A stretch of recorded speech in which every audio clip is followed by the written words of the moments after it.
उच्च शिक्षण संस्थेमध्ये जात, धर्म, लिंग आणि दिव्यांगत्वाच्या आधारावर होणारा भेदभाव रोखण्यासाठी जाहीर करण्यात आलेल्या यूजीसी समानता नियम 2024 ची प्रभावी अंमलबजावणी करावी अशी मागणी भीम आर्मी एकता मिशन चंद्रपूरच्या वतीने करण्यात आली आहे। याबाबतचे निवेदन भद्रावती येथील तहसीलदार यांच्या माध्यमातून माननीय राष्ट्रपती महोदय यांना पाठवण्यात आले।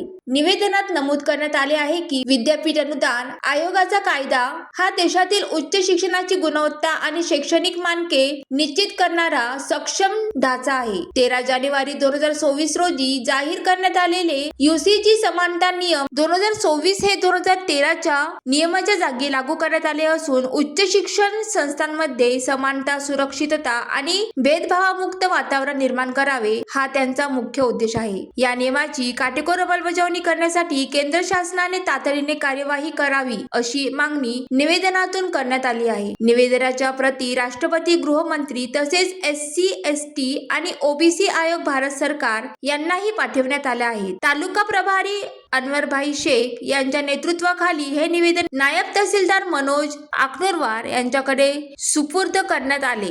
यावेळी भाग्यश्री पवार, अतुल पाटील, राजेंद्र ढोक, मंगेश पवार आदी उपस्थित होते। ज्वालादीप न्यूज करिता सुनील देदावार, चंद्रपूर।